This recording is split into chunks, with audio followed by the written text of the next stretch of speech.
I'm Ed Griffin. I'm a writer. I write controversial works. I think they're very important works. I deal with such topics as banking history, health issues, the United Nations, U.S. foreign policy, kind of topics where people get all heated up because they have strong opinions. But I consider myself to be a researcher, and I try to be a historian as best I can. So I deal with facts, mostly, not in opinions. I've been doing this most of my adult life. I started becoming interested in issues of this nature in 1959. And by 1960, I was really revved up to it. I left my employment with a large insurance company and went in full-time in doing writing and speaking on these topics. The growth of the Tea Party movement and the left-right paradigm, they're all sort of intertwined, and yet there are very separate intellectual threads that need to be followed in all of that. I think, first of all, it's important to talk about and understand this left-right paradigm. What is this all about? Most of us, including myself for certain, in my younger years, I was brought up thinking that you had to choose, if you were smart at least, you would have to choose politically between being on the right or the left. You had to have a political view. And I thought that in those days, I thought that the extreme right would be something like fascism or Nazism. And on the extreme left, of course, you would have communism or socialism, just a little bit short of that. So that was the paradigm that I was taught, and it seemed to make sense at the time.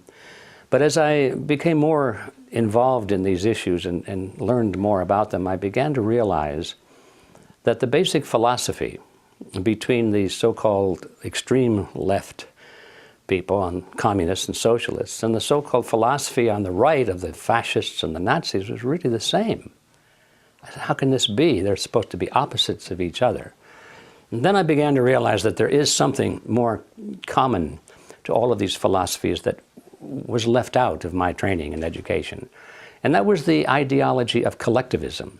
I began to realize that the thing that was common to them all is something called collectivism. Now that's a word that is not very well used. It's not very entrenched in the vocabulary of most people today. But I found out that it was a very commonly used word about a century ago. People wrote a lot about collectivism, and the opposite of that would be individualism. Those are two words that are sort of abandoned today, but in my view, I think they need to be recaptured and understood and used more. And I realized that communism and fascism, the so-called opposites, are merely variants of collectivism. They're the same thing. And they believe that the group is more important than the individual, for example. And the individual must be sacrificed, if necessary, for the greater good of the greater number. They believe that the state should be all-powerful and that the people should obey the state for the greater good of the greater number and all of that sort of thing. They believe that rights are granted by the state. They're not part of the human being. They're not God-given. They're not entrenched in his body and soul. They have to be granted by the state. All of these things, and you look at them one by one, communists and fascists and Nazis and socialists, they all believe that. So wherein lies the conflict, you see? And I began to question that. And I realized that it's partly a trick. In fact, I think it's a huge trick. It's a great scam because people even today are thinking that they have to choose between the right or the left, not realizing that no matter which way they go, they've accepted basically the same ideology underneath. Now, it's true that the leaders of these groups, like the Stalins of the world and the Adolf Hitlers of the world and the Mao Zedongs of the world and so forth, the leaders of these groups on left and right will fight each other. And they will go to war with each other. And there will be tremendous battles, as we saw in World War II, for example. But what are they fighting over? Ideology? Not at all, because they agree on ideology. What they're fighting over is dominance. Who is going to rule? That's all they're fighting over. And once you get that picture historically, it's not too difficult to see that that's the same thing going on even today, as certainly going on in American politics. We have the left versus the right, sort of embodied today in the Republican Party supposedly on the right and the Democrat Party supposedly on the left. Now, here's a choice, isn't there? Well, why is it if this is such a choice? So we go from Republicans to Democrats, and then 4 years or 8 years later, we go back to Republicans again, and we keep doing this. We've been doing this since World War I. How come the country keeps moving in the same direction all the time, deeper and deeper and deeper into collectivism, regardless of which party is in favor? Because they both believe in collectivism. They both believe in big government. Their slogans are different, their leaders are different, but the poor voter out there trying to make sense of all this is, he's tricked, he's stuck, he's trapped. And so this is the important thing to, I think, understand, that this left-right paradigm is it's a political ploy. It works very well for those who know what they're doing.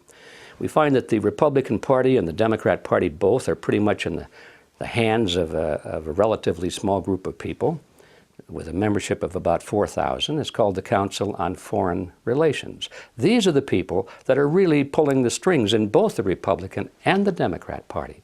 And they've even written about it. There's a fellow by the name of Carroll Quigley, who's a former history professor at Georgetown University.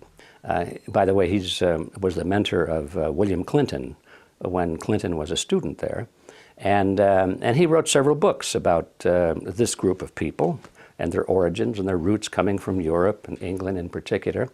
And he comes to a very interesting point in one of his books where he says, okay, this is the way the real world is. He said, how is it that we collectivists, we elitists, how can we rule the world when at the same time we want to let the average person think that they're living in a, quote, democracy. They're living in a system where their vote counts. They're living in this world in which they feel that they must participate in their own political destiny. This is a carefully nurtured myth that they want to create, so people will be content with, no matter what happens to them, they'll say, well, I voted for it, or I did it. This government is my government. No matter how bad it is, it's responsible to me. And as long as people have that image, then they don't complain so much about how bad it gets, because they did it, they think. So Quigley deals with this question: how do you let people think that they're directing their own political destiny when at the same time we, the elite, we are the ones who must direct their political destiny without them knowing it? How do you do that? And he answers the question brilliantly. He said, it's very simple. You've got to have two major political parties, and they'll both have the same major goals, the same basic fundamental principles, and they'll argue with each other on the surface with slogans and leadership and style and all of that sort of thing. He said, but we will control them both. There's the strategy. There's the whole scam behind this left-right paradigm. When you understand this history and this reality, you look at it and you say, well, yes, we've got a left wing and a right wing, but they're just opposite wings of the same ugly bird. And that bird is called collectivism. So how does that apply to the Tea Party movement that we see today? There it is. I mean, that's the blueprint. The Tea Party movement seems to have been a very genuine, spontaneous movement arising from people who were unhappy with both the Bush administration and the candidacy of Obama. They didn't like either one of them. They were people who understood, more or less, maybe not intellectually and historically, but that there was collectivism in both parties, but they understood that something wasn't right, and they didn't want more of the same. And so the Tea Party movement, you know, just think about it. What does that mean? It goes back to the historical episode where the colonists in Boston dumped the Tea Party into the Boston Bay because it was a protest against the taxes and the restriction of liberties and the Stamp Act and so forth on the part of Great Britain against the colonies. And so the Tea Party movement really was a rebellion against big government, no matter what camp it came from, whether it came from the Republicans or the Democrats. Well, it didn't take long, especially when the Tea Party movement began to gain momentum. And I was privileged to see that because I was invited to participate in some of these early events. And I remember the first event I went to, maybe they had a couple of hundred people. But they were all, you know, dedicated to the principles that made this country great. It had nothing to do with Republicans or Democrats. It had to do with political philosophy, the concept of limited government and the people being in charge, not the government in charge. So I saw it start in a small fashion like that. And then over the next couple of years, it grew and grew and grew until finally it was a very large movement. And at this point, the political parties, the leadership of the political parties began to take very careful note of it. And they said, wait a minute, this is something we should be doing, because they're experts at orchestrating movements and letting the people think that it's their movement, you see. This was a genuine grassroots spontaneous movement. Had nothing to do in the beginning with political parties. Well, the leadership of the parties couldn't let that be, so they both looked at it very carefully, and the Democrats decided that because of the nature and the slogans and so forth, it didn't fit well. So they began to attack it. They began to try and make it look like it was a bunch of idiots and wackos and tin hat people and all this sort of thing. And the Republicans thought, this is something we can use. And so they started to go into it as best they could and take it over. That was their goal, to copt it for their program. And well, so here we are today looking at this process underway. They're still trying very hard to convert the Tea Party movement into a Republican front. And I'm sorry to say that they have achieved some success in that direction, primarily because of some very well-known people who are closely aligned with the Republican Party. We're talking about the candidate, of course, Sarah Palin, who is a Republican from top to bottom, and she represents this right-wing image. She fills the bill perfectly. She's the Miss Republican right-wing collectivist. And she can speak with great fervor and great emotion and great meaning against the extremes of the Democrats, those bad left-wingers. And she does a good job of it, and everything she says is true. But she doesn't speak out against those bad right-wingers, you see, because she's part of that group. Her mission is not to bring about a restoration of the principles of America, but to get the Republicans back into power. That's her mission. And of course, we have people like Glenn Beck, who have the power of the Fox broadcasting system behind him. That's tremendous power. And he's always speaking against those bad left-wing Democrats with great conviction and great fervor and great truth. Nothing wrong with what he says. What's wrong is what he doesn't say. He'll never attack somebody from the Republican Party. We've got people like Rush Limbaugh, plays the same role. He's very good at exposing the Democrats. He's very good at pointing out the absurdity of the left-wing philosophy, but he'll never say anything bad about a right-winger or a Republican. So there you have it. Of course, on the Democrat side, you've got the same team. You know, these are the cheerleaders and the players. They work together. And the average voter gets caught in the middle of this. He hasn't any idea what's going on. He just thinks that the debate is such that he has to choose. Who are you going to vote for? You're going to vote Republican or you're going to vote Democrat. And so as long as they're in that role, they're like a tennis ball in a tennis match. They get hit back and forth across the net. First they're on the right, bing, then they're back on the left, bing, back there on the right. They're Republican, they're Democrat. And the game goes on and on and on. And although it's possible for the players of that game to win, the tennis ball never wins that game. So I think it's time for people to stop being tennis balls in this game and just get out of the game completely. There are certain issues that people on the left and the right in American politics will never discuss. And the reason they won't discuss them is because they agree mutually. The Democrats and the Republicans agree on something, so they don't want to talk about it in public debate because it reveals the fact that they're basically the same. They only talk about things on which they disagree. Turns out that the things on which they agree are the most important things. The things in which they disagree are relatively minor. So the things in which they agree are, for example, our foreign policy. They both agree that the desired goal eventually is to move the United States into world government. Not just any world government, but a world government based on the model of collectivism. In other words, big, powerful, centralized world government. If it were a world government based on the principles of freedom and freedom of choice, freedom of culture, low intervention, if no intervention in the lives of normal human beings, it might be a wonderful thing, but that's not the kind of world government the left and the right have in mind. They're talking about total world government with all major decisions being made at the top and people at the bottom being essentially living in a feudalist society, just serfs and peasants basically in a high-tech feudalism. And the left and the right both agree with that goal, and so they never discuss it in public debate. Another thing in which they agree is the dominance of the banking system in our economy and to a large extent in our politics. They both agree that the banks are supreme, that the banks must be protected, that the banks must be funded, they must be bailed out, they must not be allowed to fail.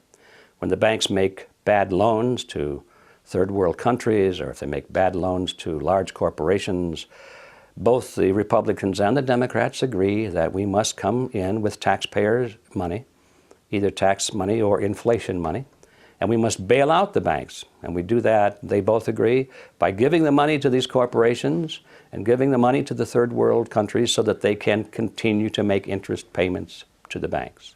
So those are two major issues, I would say perhaps the largest issues we could possibly face. And so we find that Republicans and Democrats are in agreement on that. You might add another third topic if you wish, and that is our role in the Middle East.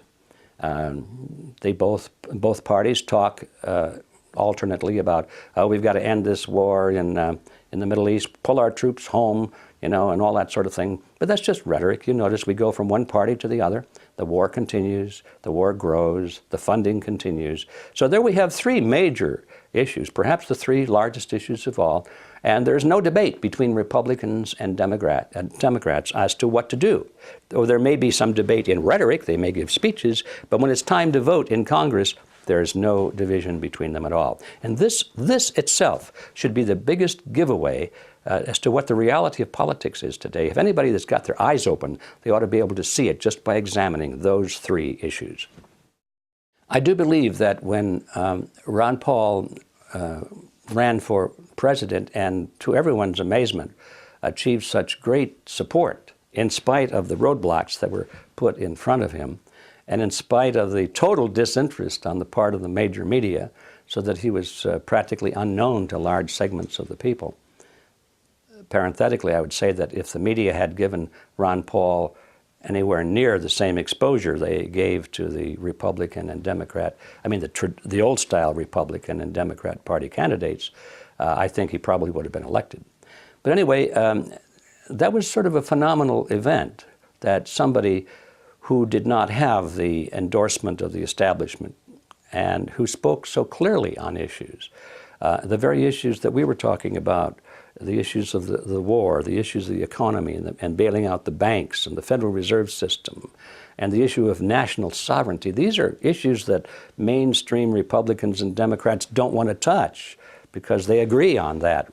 Ron Paul disagreed with what the Republican and Democrat Party were doing on that, and so he spoke about it. And the fact that, in spite of the fact that he was the only one talking about these issues, he got so much support, tells me that there is a latent power, there's a latent awareness on the part of the American people just waiting to be tapped. I think those who are controlling the two-party system are very much afraid of that. They don't want that to be tapped. And that's why they are working so hard now to put controls on the internet, because the message that Ron Paul was delivering was primarily delivered over the internet, not through the major channels of communication. So now we see almost daily efforts on the part of the mainstream political figures to concoct different ways and different reasons and different excuses for putting controls on the internet. They're going to license people so that you can't even have a blog, they say, unless you have a license from the government. They want to put filters on the search engines so that you can't even look up certain words and things like that. Actually, I think what they're trying to do here in this country is pretty much imitate what they're already doing in China, for example. They really admire that system in China. Our own figures here in this country, although they may speak with scorn about a closed society in China, they're doing everything they can to imitate it. So that's one of the realities we have to look at. So what does this mean for the future? I think that as long as the internet can be kept open and free, it bodes very well for us, because I think we do have at last a chance to get around the mainstream media. But I think that if the governments of the world, and particularly in our own government, if they're successful in putting legal restrictions on and clamping down on the internet, I'm afraid that the chances of a maverick moving against the establishment become very, very small indeed. I believe that getting a man in the White House is not as important as it would seem at first. In fact, I think it's almost counterproductive, because as long as we focus on getting a man in the White House, there's the underlying assumption that that's all we need to do. Americans are of that nature. They want quick, simple solutions to problems. They want to know who you're going to vote for. That's it. Because they think that they can discharge their responsibility of citizenship by going to the polls every 2 years and maybe spending 20 minutes and putting a little mark on a piece of paper and walk out and say, okay, I've done my job. I've defended my country. Doesn't work that way. Because by the time you go to the polls and you put your pencil mark on the paper or punch the lever, whatever you do, the decisions are already made. The candidates have already been selected. And the work goes on there, is who selects the candidates that the people vote for? Who frames the issues that the people vote for? Voting is nothing. It's all done before that stage. So as long as people think in terms of who we're going to vote for, what man are we going to get into the White House, they're looking in the wrong direction. They don't realize the scope of the problem. So I'm not saying we shouldn't have the right man in the White House. That could be very important. What I am saying is that the task is much bigger than that. People need to become active in politics. They need to become active in their communities, in disseminating information and helping to create public opinion and awareness on the issues so that it would be possible for the right man to be elected. Right now, you know, Ron Paul probably would have more support if people understood more about the Federal Reserve System. When he started to speak about it early in his campaign, most people were saying, huh, what's all that about? But because of the internet and because of the distribution of so much material on the Federal Reserve System, including my book, which probably played a small part in that, there was a substantial number of people who did understand that, hey, wait a minute, the Federal Reserve System isn't a government agency, it's a cartel, it's a banking cartel, and it's working against the public interest. So when there was enough people that could say that and understand what they were talking about, all of a sudden the momentum began to move toward Ron Paul instead of away from him. Yes, people still said, I don't know what he's talking about, but more and more people were saying, I do know what he's talking about, and he's right on target. And you reach a critical mass with that. When enough people start saying, yes, yes, he's right, then the others who don't know anything are listening say, what are they talking about? And now they take an interest. So I think that we're almost at the point now of this tipping point, or the critical mass, where people do understand the scam behind the Federal Reserve System. I think if Ron Paul and other candidates would just continue emphasizing this issue alone, I think it could make the difference. It could be the difference between recapturing the country and not doing so. Back to the old line political figures in the Republican Party, it is true. When you compare that with Obama, Obama came to power riding this crest of beautiful rhetoric about change and making a difference and taking America back and all of that sort of thing. And people responded to it emotionally. And that was it. There was no substance, but it sounded good. And they were mad. They were mad at the present regime. They didn't like the Bush administration. They were angry. So anybody that spoke about change, well, that was their man, right? Okay, here we are. Another cycle is passing, and people are now mad. But this time, they're mad at the Obama administration. So the same political trick is being played again, but this time on the part of the Republican Party. The Republican candidates now are issuing great emotional heartwarming statements about loving their country and restoring the Constitution, taking our country back, bringing about change, reducing government, and so forth. And you look at who is saying these things. I mean, people like Newt Gingrich, for example. If you look at his voting career, he voted against the Constitution more often than not throughout his whole political career. He's great at giving speeches. He uses all the right trigger words and phrases. But here's a guy talking about taking back the Constitution when he himself has been one of the great attackers of the Constitution by his votes in Congress. So it's come to the point where people have to stop listening to the rhetoric and start looking at the actual voting record of these people.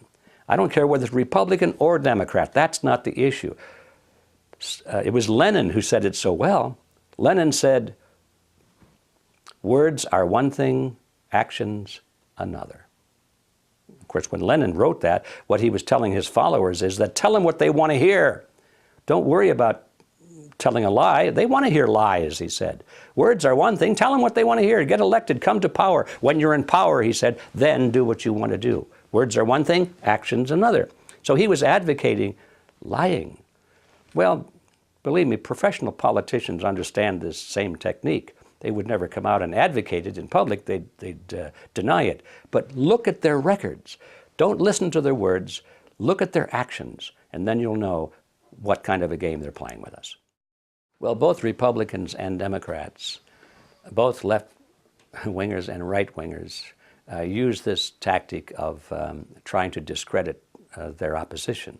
And they're very good at it.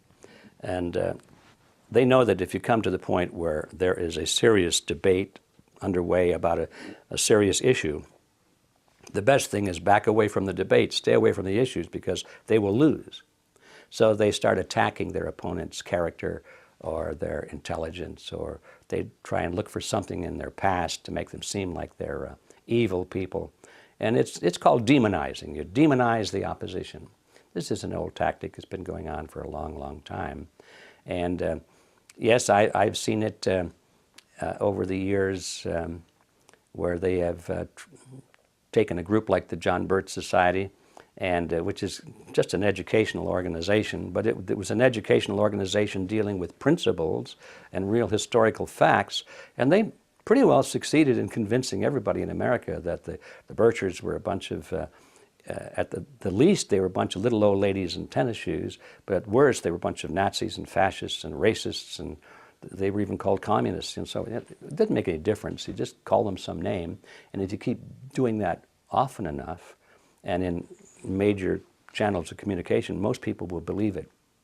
So that's a tactic that's well used, and I think we have to be alert to it. Also, we have to be alert to the fact that the people that we're talking about, these elitists, it's hard to find a better word, but the ones who want to really control this international collectivist government, they are not dumb.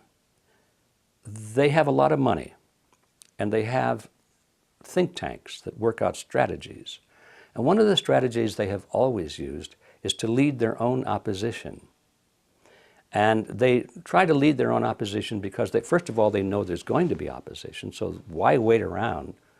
Why wait around for real opposition to develop? If you know what's going to happen, send your own people out there and let them pretend to be your opposition, and everybody will follow them, especially if they're well-funded. And if they give the right speeches and say the right words, you know, those nice campaign speeches, for example. But they're really controlled by the very people they're speaking against.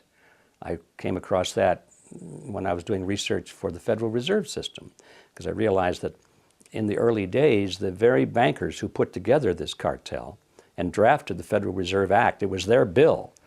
When it came time to promote it to the public, they funded and actually delivered their own opposition. Some of these bankers went forth and started giving speeches and interviews to newspaper reporters saying, oh, this bill is bad. It's bad for America. It's going to damage the economy. And they knew that the average person reading that in the newspaper would say, oh my goodness, Maude, listen to this. These bankers don't like the Federal Reserve Act very much. Must be pretty good, you know. So they play this game. So we know that this is still going on today. And for example, in the Tea Party movement, if they want to discredit it, if they can't control it, okay, let's say if one of the parties can't control it, they'll have to discredit it. So they will, and I believe already have attempted, to send people into the Tea Party movement who are real wackos or pretend to be real wackos. Or if they're real wackos out there, they make sure that they're brought in to the Tea Party movement. And every time there's a media crew going out there with their cameras taking pictures, do they take pictures of the the 10,000 middle-class Americans who know what they're talking about? Or do they pick the 2 or 3 wackos over here with the tinfoil hats? Or the guys with the swastikas on their arm and so forth? That's where they focus, you see. And I believe that some of those people are probably sent in there on purpose, just to demonize and discredit the movement.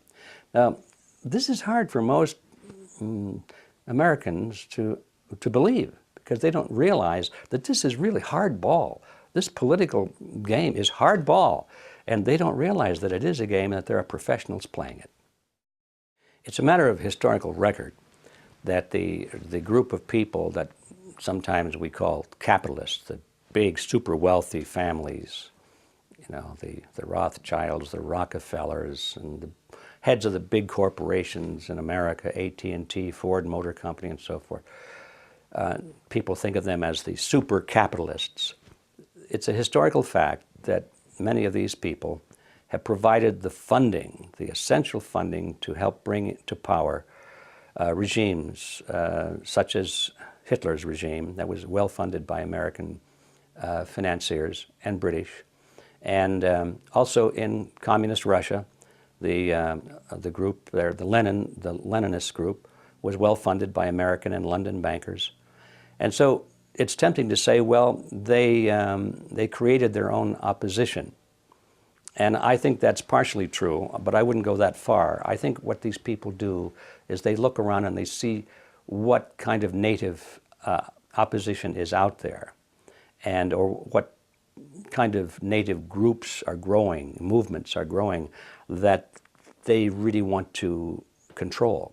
Maybe they don't necessarily create them, but they see which ones are coming to the front, and those are the ones they move into. And if you have enough money, millions and millions of dollars, it's not too difficult to gain influence over almost any new group that's struggling against its opposition and looking for money. So they've played this game. They played it in both the Soviet Union and in Nazi Germany. I think they're doing the same thing in America. I think that's one of the things going on now with the Tea Party movement. I don't think they created it at all, but they see it as something that has the potential of being a powerful movement, and so they are putting their best attention and a lot of money into it to see if they can't capture it for their own uses.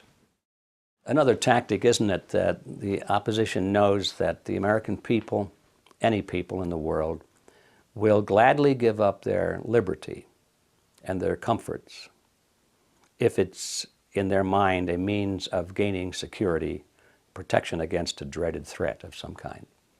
That's why regimes that are struggling to hold the loyalty of their people are very dangerous regimes, because instinctively they know they have to go to war. They know that in time of war, the people will rally behind their leaders no matter what, because we're at war. And if we lose this war, we'll be invaded, we'll be conquered by some dreaded enemy. And so throughout history, governments that are weak or losing influence over their own people traditionally start wars, or they manufacture false flag operations against themselves. They create their own enemies. They want to be victims so that they can rally their citizens behind them, and anybody who wants to continue criticizing these leaders is then branded as being unpatriotic, or possibly even branded as a traitor. So it's an old ploy. It's been done throughout history. Machiavelli wrote about it. It's everywhere you look in history, you see this ploy being used. And is it being used today in America? Absolutely it is, I'm sorry to say. It's interesting to me how organizations as innocuous sounding as a tax-exempt foundation can have such tremendous clout in determining the nation's politics and its foreign policy and its economic policy. Turns out that organizations, these big ones like the Rockefeller Funds and the Ford Foundation and these big tax-exempt megaliths, the general impression of them is that they do good works. I mean, they're supposedly doing charity of some kind or educational projects. But boy, what a difference there is between that image and the reality when you look at some of them. They spend a great deal, if not most of their money, promoting certain projects, which, although they can be described as philanthropic, are really very, very political in nature. The Ford Foundation in particular comes to mind because although they spend millions and hundreds of millions of dollars supposedly to improve the social condition and the economic condition of minority groups, when you see where the money goes, it goes almost always to very radical minority groups. They're not even minority groups anymore. They're radical political change groups, the ones that are trying to bring about very destructive movements inside the United States. All of the radical Latino movements, and I'm not just talking about Latino, I'm talking about radical movements like overthrow the United States, that kind of a movement, like cut off Texas and return it to Mexico. That's the kind of movement I'm talking about. And they're all funded by the Ford Foundation, all tax-exempt money. And this has been going on for decades. And you come eventually to the conclusion that the directors of the Ford Foundation know exactly what they're doing. They're not making a mistake and continuing to make the same mistake for decades. They know exactly what they're doing. And what they're trying to do is to divide America. They're trying to weaken America. They're trying to bring America down so she is no longer a powerful force in the world, so that she's reeling and she's kneeling and she can be comfortably merged with all the other nations of the world, and she'll be willing to give up her culture, her freedoms, her judicial system, economic system, in gratitude in order to be saved from some kind of internal chaos and revolution and being starved and so forth, starvation. And in other words, these people are deliberately trying to weaken America. So all of this is being done, not all of it, most of it is being done under the aegis of tax-exempt foundations. What a beautiful cover. But this has been going on for a long time. There certainly has been a change in the function of the American government. In the beginning, it was set up with a definite system of checks and balances, and the executive and judicial and legislative branch were supposed to be fairly equal, so they could check each other. There's been a change, gradual change over the years, starting primarily with World War I. When there was this great crisis, we had to defend ourselves against foreign enemies. And ever since then, one crisis after another has added to the impetus for us to change our form of government, supposedly to make us more secure. So we've given up that checks and balances concept. Gradually, it's been reinforced by Supreme Court decisions, it's been reinforced by new legislation, and it's been reinforced by the media, and primarily reinforced by the apathy of the American people, if not their total ignorance of the way it should be, because they don't teach this in school anymore. So it's happened. No matter how it's happened or who's responsible, it has happened, so that now we do not have checks and balances between three forms or three branches of government. A realistic appraisal is that we have a dictatorship. It's a democratic dictatorship. And most of the power resides in the hands of the President of the United States. Originally, the President was supposed to be like the President of any corporation. He took orders from the Board of Directors. And he didn't determine policy, major policy at least, maybe minor policy, but the major decisions were made by the Board of Directors. And his job was merely to implement those policies. That's the way it used to be in America. The president was a relatively unimportant person. He was selected by the states, and he was to implement policies of the Congress. Today, that's not the case. Today, the president is basically the same as a king. We don't call him a king.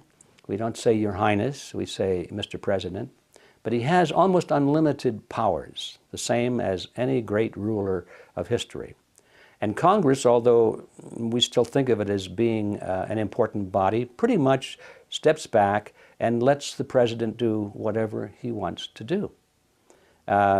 Congress theoretically has the power of the purse because they can vote the money to fund the projects of the president. But even that has been circumvented because now the president has worked, and not just the current president, but this whole process has worked out ways and means by which, in partnership with the Federal Reserve System, they can create funding without Congress. So now the president has special funds for this and special funds for that and secret funds for this. The president can, with a stroke of a pen, just create all kinds of money without Congress even having any say-so in it at all. So we come to the sad conclusion that the United States is no longer the country it was. And the question is, what are we going to do about it? The old methods of writing a letter to your congressman don't work anymore.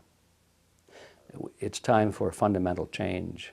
And that's not going to happen, though, until more and more Americans, first of all, wake up to the reality of their present plight. That we're still living in a dream world, still reading in our history books, looking at pictures of George Washington and his white socks and so forth, and the signing of the Declaration, and we think it's still that way.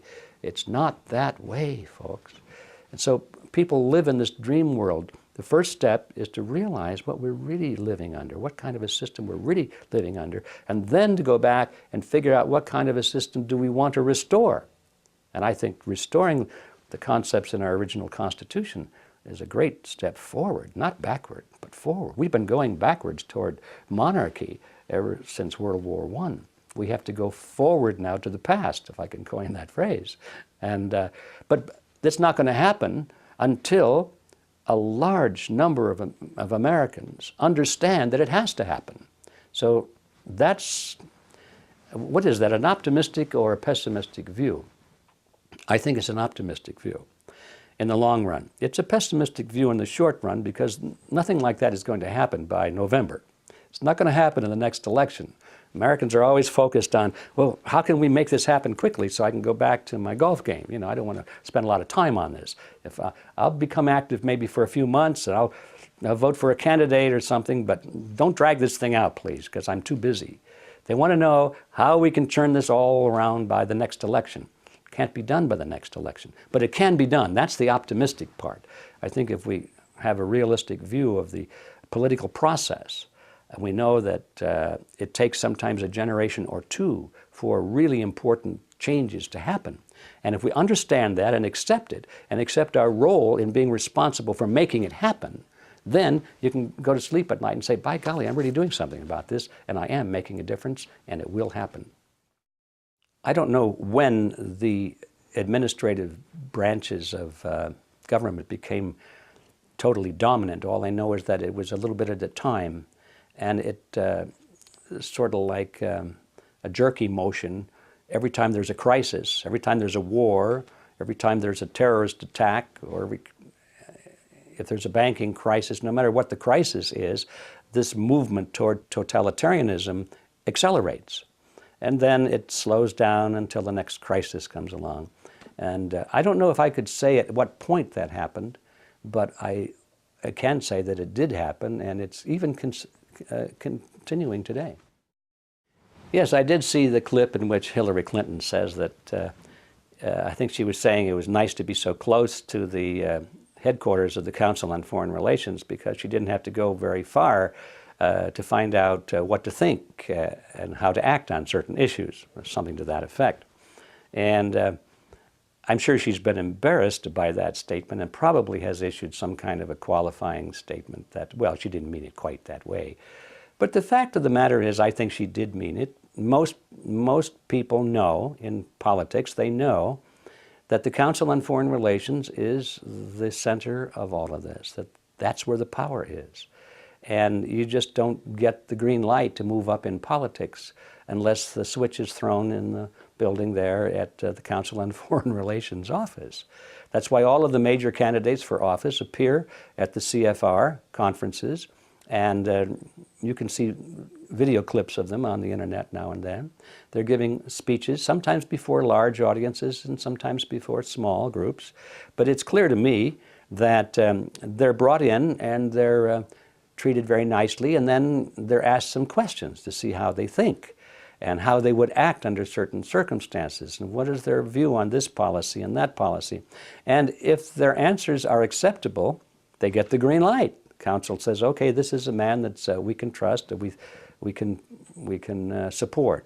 If they give the wrong answers, I don't think they're ever going to get any kind of a green light. And so people like Hillary Clinton know, even at that elevated position, Hillary Clinton, you'd say, was one of the big movers and shakers. Compared to the Council on Foreign Relations, she's not. She's a small fish. And she knows that she's got to get the approval of the CFR.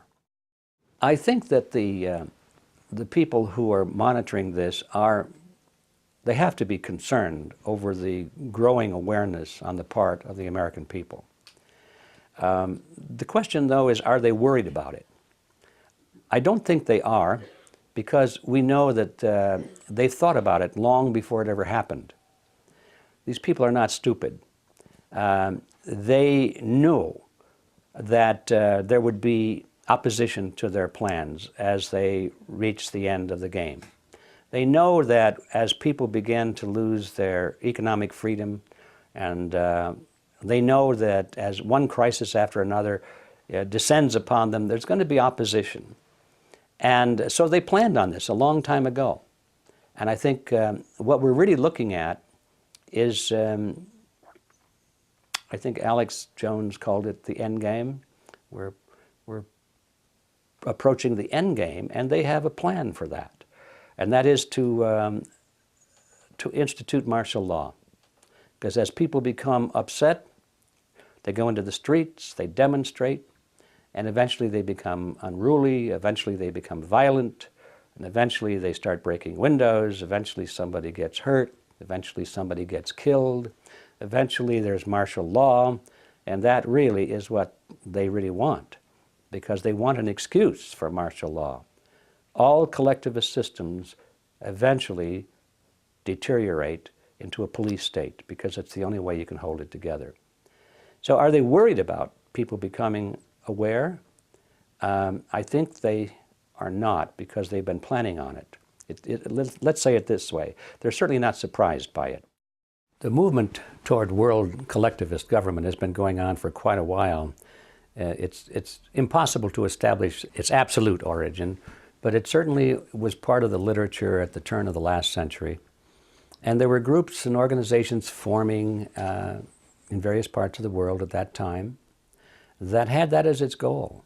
One of the most interesting groups was one put together by Cecil Rhodes. It was formed by his will. When he passed away, his vast fortune went to the creation of a secret society, and actually what it was. He said, we've got to keep this a secret society. And all of the Rhodes money went in that direction.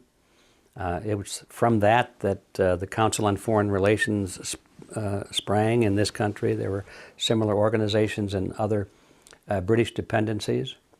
And they all had as their goal the creation of a unified world government based on the model of collectivism. So there was this milieu of political and intellectual movement starting over 100 years ago. But it certainly has gained momentum through World War I, really got up to speed, and then finally in World War II, all of the major players on the world scene were talking about world government.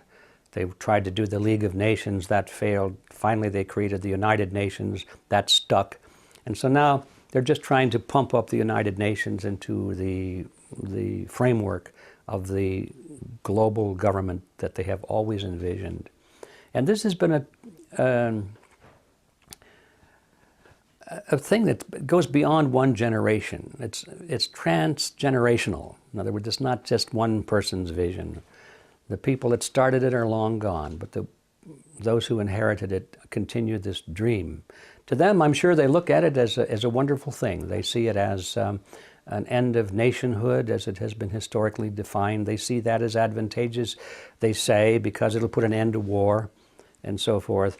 And they can sell the idea as a great step toward brotherhood and a unified globe and so forth. They use all of these things to make it sound good.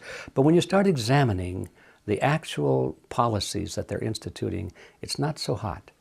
It's based on the principle of collectivism, as I've said several times, and that means it's all-powerful government. It's a tyrannical government. It's the same kind of a system that Adolf Hitler had in mind, and we fought a war to destroy him and his system. It's the same kind of a system that Joseph Stalin had in mind, and we fought a Cold War and did a lot of other things to make sure that that didn't happen. The same kind of a system that Mao Zedong had in mind, and Benito Mussolini. All of the great collectivists of history have had this unified global government based on the model of collectivism as their goal, and we fought against it until recently. Now we are actually the greatest advocates of it ourselves. We don't call it tyranny. We don't call it fascism or Nazism or communism. We have a better name for it. The name they have chosen is the New World Order. That's their favorite phrase for it. But when you examine its nature and its essence, it is a collectivist system, powerful government, little people at the bottom taking orders. So this is the concept. It's been under evolution for over 100 years. It looks like it's coming within sight now. We've seen the nations of Europe amalgamate into the European Union. The sovereignty of all of the European nations has been pretty well lost now to the European Union, and they've always said that was a stepping stone toward the creation of a true world government, is to unite the smaller governments of the world first into regional groupings, such as the European Union. They have one in mind for Asia and Africa, and now they're talking about doing the same on the North American continent, called the North American Union, and it'll be a merger of the United States, Mexico, and Canada.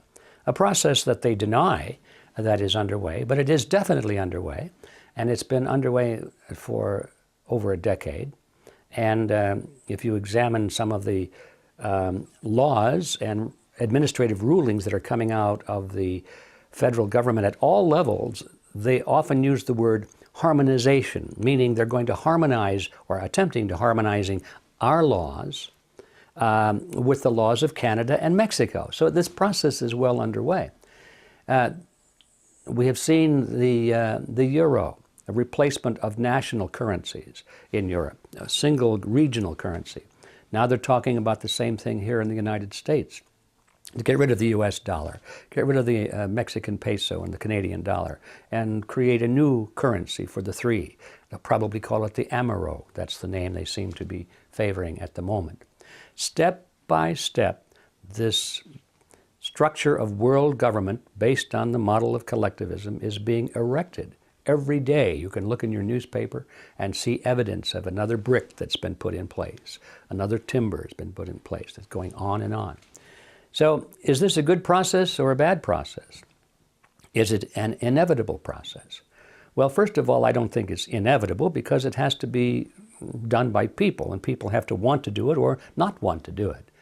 It's well advanced because the people that are in charge, the people we elect, the people who are running our own government, the people who are running the governments of these other nations, at the top, these people are all for it. So that's why it's happening. At the voter level, I don't think most people even know that it's happening. And if they did know, they'd probably say, I don't think this is a good idea. So the trick has always been how to make this happen without getting the American people or the people in Britain or France or Germany or Mexico or Canada too much alarmed about it before it's too late. That has always been the strategy that they have followed. So that means they have to deny that it's happening. It means they have to do it behind closed doors. That means they don't bring it up for a vote in Congress. They do it administratively rather than legislatively. And all of those strategies and tactics are being used. Is it a good thing or a bad thing? In my view, it's a very bad thing because I think collectivism is the graveyard of civilization. It's certainly the graveyard of freedom.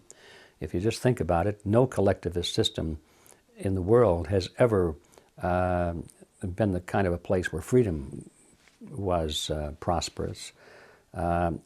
People always wound up in the gulag or some kind of a concentration camp if they disagreed with their leaders. All of these factors, I think, need to be understood in order for us to come up with an intelligent plan of what to do about it. Because all of this is, academic unless we come up with a plan of what to do about it. And the first step in knowing what to do about it is knowing what not to do about it. And by that I mean what not to do about it is to fall for this left-right paradigm where both the right wing and the left wing are both pursuing this objective but fighting each other. And if we get caught up in that trap, we'll spend all of our time fighting the leftists or fighting the rightists, and it doesn't make any difference because no matter which side you're on in that battle, you still are promoting this globalist government strategy. So the first thing to know is don't get trapped in this left-right paradigm. The next thing is to know what you want. It's not enough to know what you don't want. Of course, we don't want tyranny, of course, but what do we want? Well, the average person would say, I just want to be free. Then you'd ask that person, well, what is freedom? Well, that's a good question, isn't it? What is freedom? A lot of people think that freedom is merely not being in jail. That's their definition. If you're not in jail, you're free. It doesn't make any difference if you're not free to live where you want to live, or hire who you want to hire, or travel where you want to go, or spend your money the way you want to spend it, or write what you want to write, or go on the internet and say what you want to say. They don't think that's important as long as you're not in jail. They call that freedom. I don't think that kind of a definition of freedom is worth fighting for. So we have to know what we want. What is freedom? That's the reason that we created Freedom Force International, because our movement there is attempting to define that. We have defined it. We have the Creed of Freedom, which is, in our view, a very positive statement of what freedom is. And we have the commandments of freedom, the things that thou shalt not do, for example. Very simple things, but all of the great movements of history have always started with simple concepts. The freedom movement in America and in the world right now is in very serious need of some simple concepts, some simple principles, some ideas that you can believe in. You know, the old saying is, if you don't believe in something, you will fall for anything. It's very true. And so the first step toward reversing this drift toward global, collectivist, tyrannical government is to know what we believe in. What is freedom? And be able to define it, to be able to defend it, to be able to argue against the collectivists and say this system is better than that for this reason, and this reason. And then finally, the ultimate question is, well, who's going to do this? It's easy to become despondent, discouraged, and say, well, nobody cares. My neighbor is out cutting his grass. He's a good guy. We talk about baseball. We talk about the weather. We can talk about the latest movies. But he doesn't want to talk about politics. He doesn't care about the economy.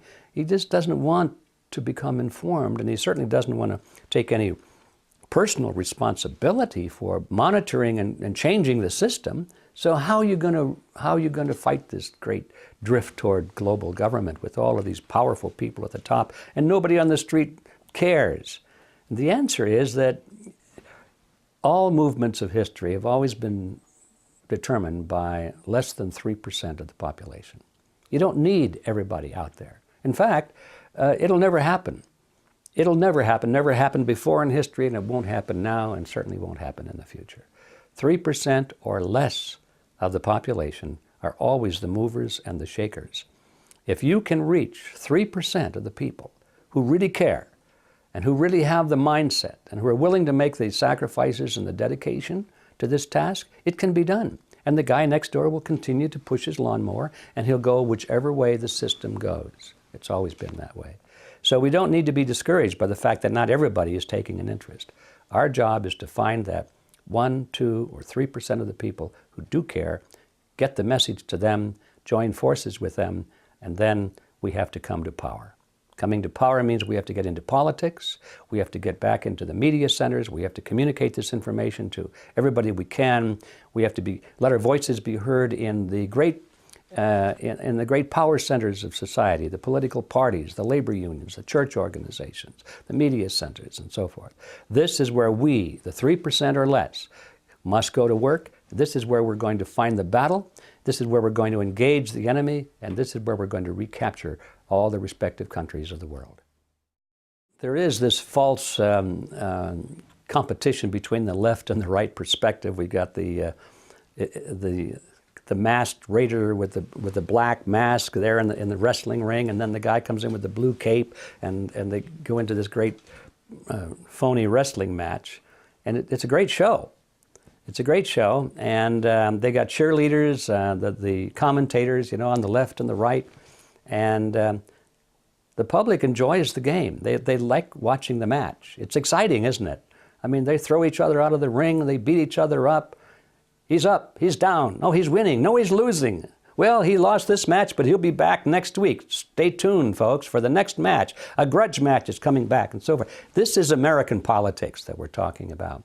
Both of these professional wrestlers, they beat each up a little bit in the wrestling match, and they go in the locker room and they pat each other on the back and go out and have a beer together and say, well, that was a pretty good show. What are we going to do next week? This is American politics. And we have our cheerleaders, the news commentators and the talk show hosts on the left and on the right, and they frame the debate.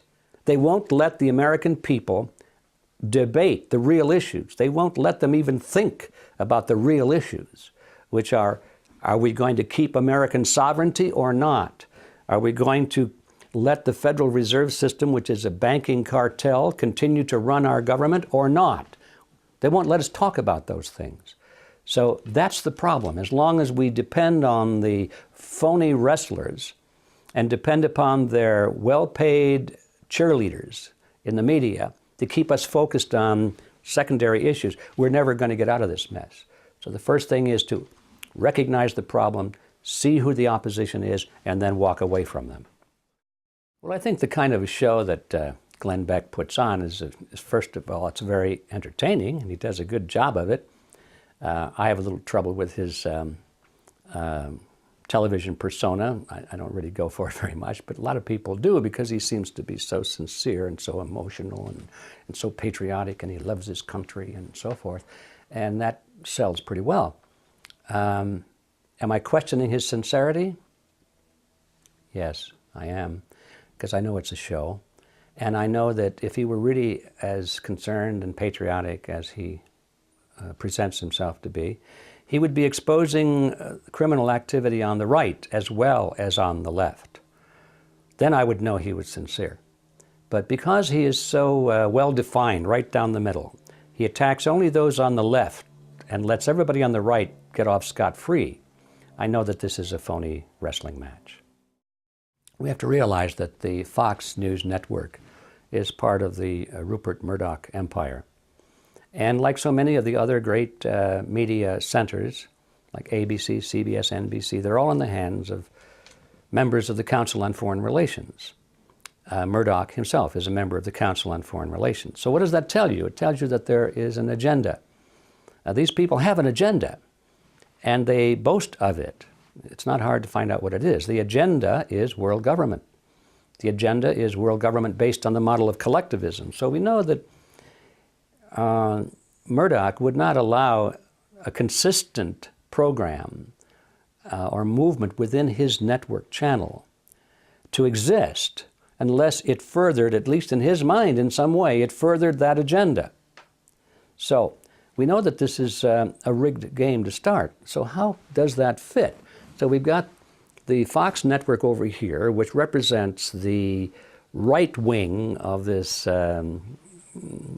right-left paradigm. And we've got other groups over on the other side, which I won't mention them because there's so many of them, but they represent the left wing of this paradigm. It depends on who you're listening to and which channel you're looking at. You get this cheerleader effect. These are the good guys on the right, and everybody on the left is bad, or the other way around, everybody on the left is good and everybody on the right is bad. And this is no accident. The Fox network fits the role of being the cheerleader for anything on the right, which means currently at least the Republican Party. And they do a great job of that. And when Glenn Beck draws the chart showing the lineage and the connection to the Communist Party and all of that, I have no doubt that that's true. But why doesn't he do the same thing for the Bush family, for example, showing its connection to the Nazis in Germany and the banking connection where they funded the rise of Adolf Hitler? Why doesn't he do that? He'll never do that. And he would ridicule anybody who would bring it up. He would call them a conspiracy theorist or something like that. That's the role he plays, and he plays it very well. So in order to drive this ping pong ball or this tennis ball back and forth over the net, going from Republicans to Democrats, Democrats to Republicans, you've got to have people who are expert at criticizing the other side. I mean, that's part of the game. You can't have an open and objective analysis on the news. Otherwise, people would say, I guess both parties are lousy. You can't have that because that's not how the game is played. So you've got to have people assigned to expose and oppose the left, and other people over on the left that oppose and expose people on the right. And so it's necessary always to have people who can voice serious opposition and criticism of the other side. And it depends on who's in office. I mean, because they're all bad. It's always easy to find something to criticize. They all lie. They all make promises they don't intend to keep and in fact do not keep. They're all involved in all kinds of scams and swindles, and there's dishonesty involved. I mean, that's politics. They all are like that. Maybe I'll make a reservation for 1%. I don't know. Ron Paul probably isn't like that. But you just can't count on it being any other way. And so it's easy when one party is in power, they give them a little honeymoon time to let it be known that no, they're not going to change anything. And then the other side ramps up and says, oh, look what they did, how bad they are. And so the voters are thinking, oh, yeah, we got to get rid of him. And so they get all whipped up like they are now, people in the Republican Party calling for take back our country, restore the Constitution, get the CIA out of our bedrooms and off of our computers and so forth, all these good lines. They don't mean a word of it, or they're just playing to the sentiments of the voters. And so all they want to do is bring now the next Republican candidate forward, and people won't even look too closely at the Republican candidate because they'll be so filled with contempt and hatred for the Democrat, I mean for Mr. Obama. They'll say, I don't care who we put in, anybody would be better than that. Of course, that's how Obama got in. They said, well, I don't care about Obama. I don't care what you say. Anybody would be better than Bush. And this goes back and forth. And Bush got in, well, anybody would be better than Clinton. American politics is the politics of hatred. It's not who you love or who you like, it's who you hate. That's what it's all about today. And it's a strategy that seems to be working pretty well. It always comes as a shock when people realize that some of the greatest mass murderers of history and greatest tyrants of history were actually supported and funded by very wealthy financiers and forces in the United States and in Great Britain. They sometimes go very closely hand in hand. Everybody knows about the rise of Hitler, but they don't realize that the Nazi Party was funded by many of the banking dynasties that still exist in the United States. They funded him, the large corporations. They went into partnership with some of the German corporations. They called it IG Farben. It was a cartel. And they put up tremendous amounts of money as investment into the Nazi war machine. They put money behind Adolf Hitler's political party, the Nazi Party. They even sent one of their public relations experts, I believe his name was Ivy Lee, over to Germany to interview Hitler and analyze him and to groom him and to make suggestions of how to improve his public image. They were intensely interested in promoting the Nazi regime.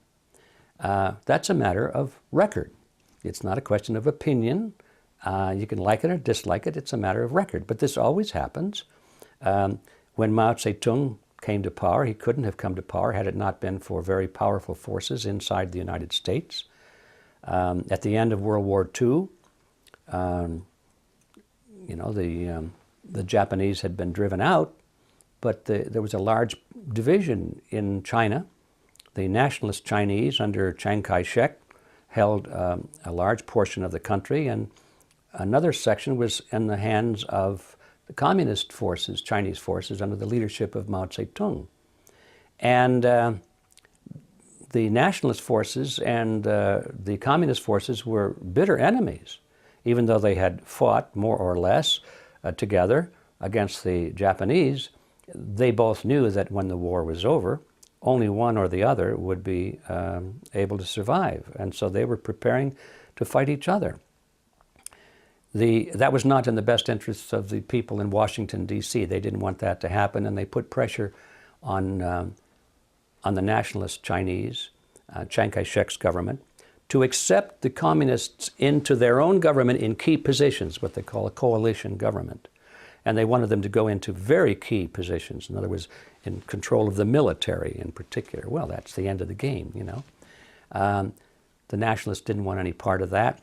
So General George Catlett Marshall, who was in charge of all of the military operations in the Asia theater at that time, simply cut off the flow of ammunition and arms to the nationalist Chinese and made sure that all of the military equipment that was left behind by the Japanese was delivered to the communist Chinese. And with those two acts, there was no question that Mao Zedong's forces, which was now by this time much better equipped than the nationalist forces, that they would be victorious, and that is how it came to be. And George Marshall even boasted afterwards. He said, "With the stroke of my pen, I now disarm 30 divisions of Chiang Kai-shek's army." So that all came out of the United States. That was the decision of the so-called capitalist forces in America, that the Chinese communists would now take over China. So all of these things are contrary to the conventional knowledge of what happened in history, but as I said before, none of it is really difficult to find. It's a matter of recordable, it has been recorded history, and it's not even a question of opinion anymore. So the bottom line is what? The bottom line is that some of the most brutal and totalitarian regimes of history have been funded by people of great wealth, people who we used to think of as capitalists, and sometimes still call them capitalists. Why? Because they have great wealth. And what we don't realize is just having great wealth is not the real issue here. It's what you do with that wealth.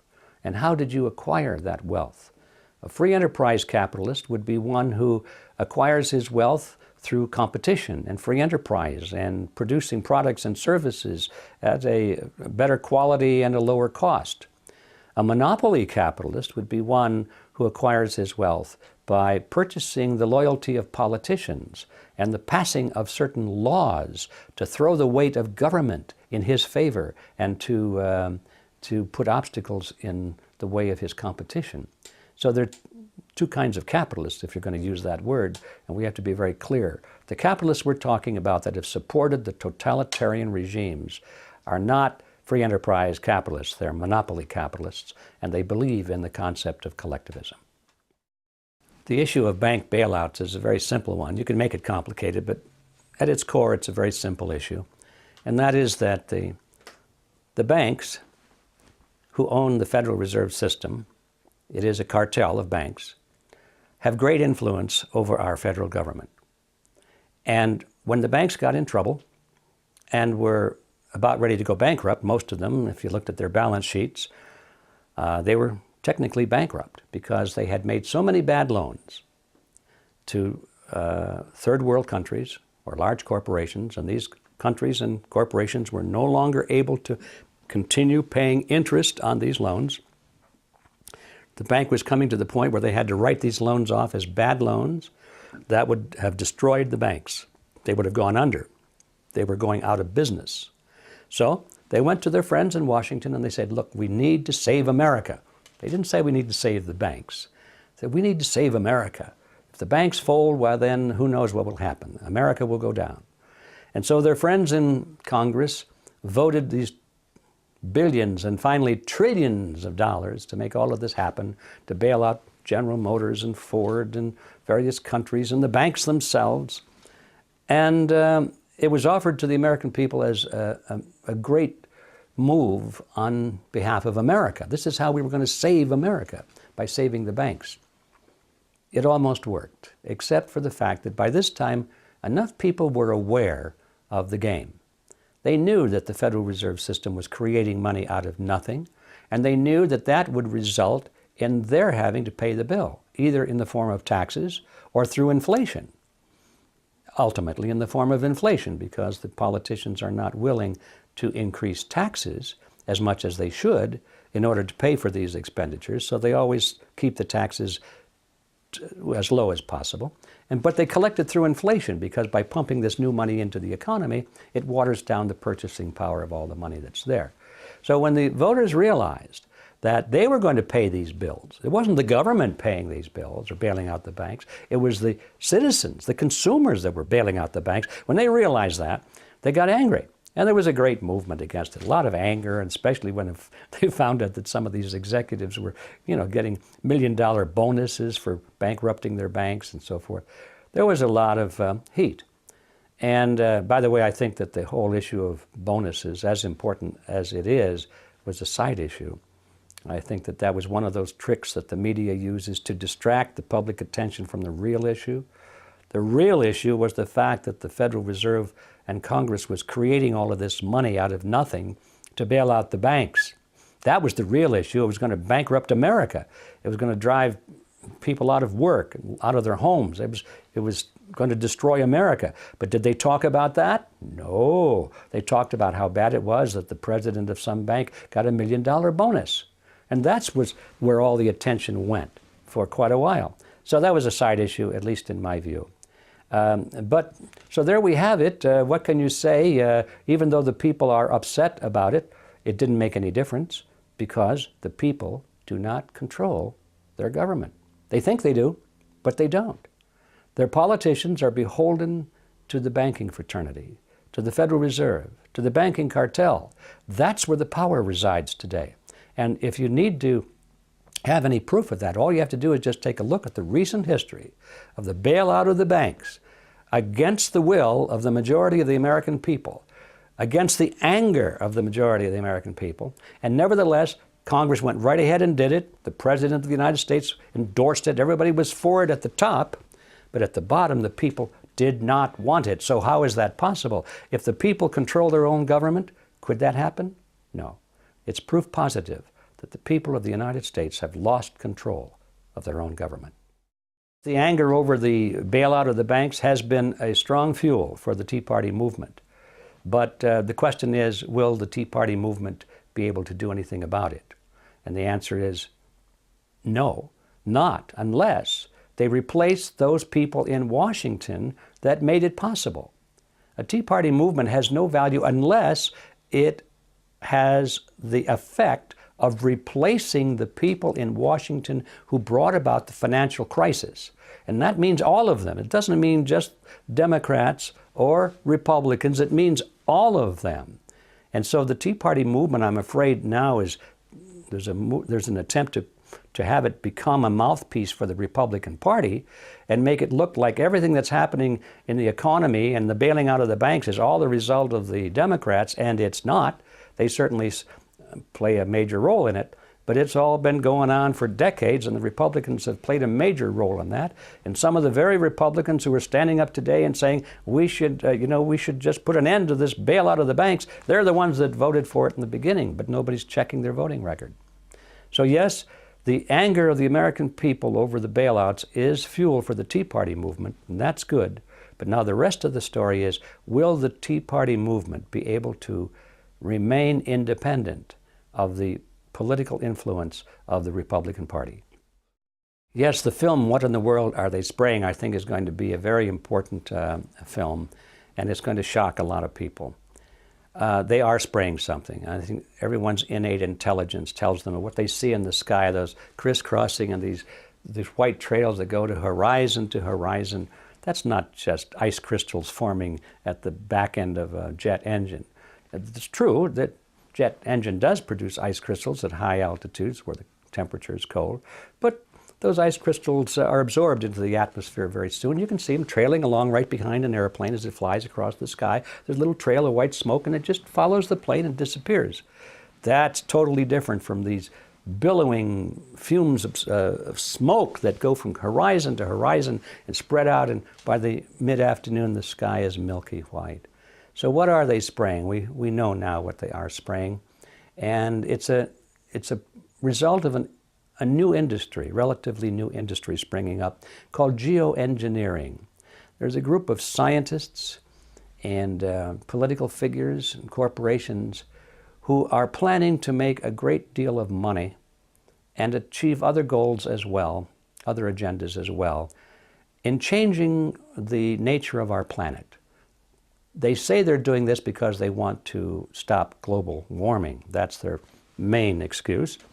I should go on record right now by saying I think that global warming is a total myth, but that's not the issue right now. Even if it were true, they claim that they're trying to stop global warming, but what they're really doing is creating something far more devastating than anything global warming could do.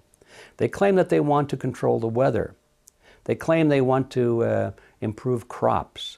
They claim that they want to change the nature of the soil and the water for the betterment of mankind. Always, of course, for the betterment of mankind. They're always doing it for us, you understand. It's a big industry. And they say that it's just in the talking stage right now. They say we're talking about spraying aluminum and barium into the atmosphere. And they say we need to do studies to see if there are toxic effects and so forth. And they're saying all the right things as though they're deliberating it. But the evidence is abundant now that this has been going on for over a decade. It's been going on. It's going on right now as we speak. And we now have the proof that not only is it going on, but the effect of it is devastating to the planet. It's devastating to plant life. It's destroying crops. It's devastating to wildlife, and it's devastating to human health. People are becoming very sick because they're breathing in these toxic substances. So we now know what they're spraying. We can identify it. There have been many laboratory tests taken of not only the soil and the water, but from the rainwater and from the snow. Now this comes from the sky. You can't say it came up out of the ground. And these tests have been taken from atmosphere and rainwater and snow in areas that are hundreds of miles away from industrial centers. So you can't say it's being blown there from a smokestack or something like that.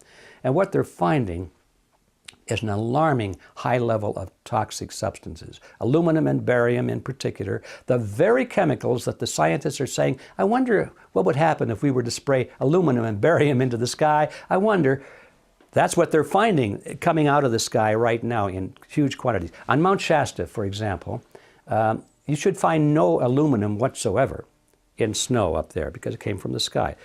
There's no aluminum in the sky in an area like Mount Shasta. Pristine Northern California wilderness. There's a requirement by government that if aluminum levels reach, I think it's 1,000 parts per billion, that requires direct intervention on the part of the EPA because it's considered to be extremely dangerous and toxic. 1,000 parts per billion. Now there should be no parts per billion in that snow, but when they tested, they found 60,000 parts per billion. 60,000 parts per million. So in other words, it's 60 times higher than the highest allowable on the snow on Mount Shasta. Extremely toxic. Hikers are drinking that stuff. They're going to kill themselves or they lose their minds or something like that.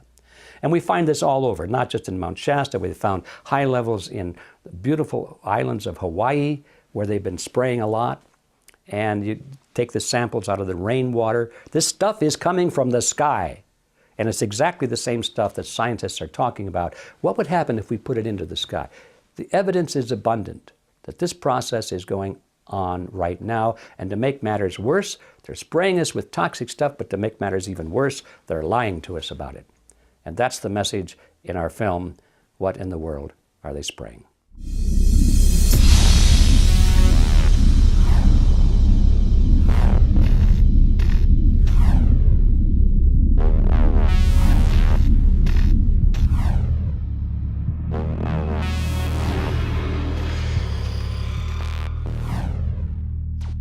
Visit Infowars.com and PrisonPlanet.com. When you're on the sites, you can also tune in 24 hours a day to my daily radio broadcast. There's also a free iPhone app to listen to the syndicated radio show when and where you want.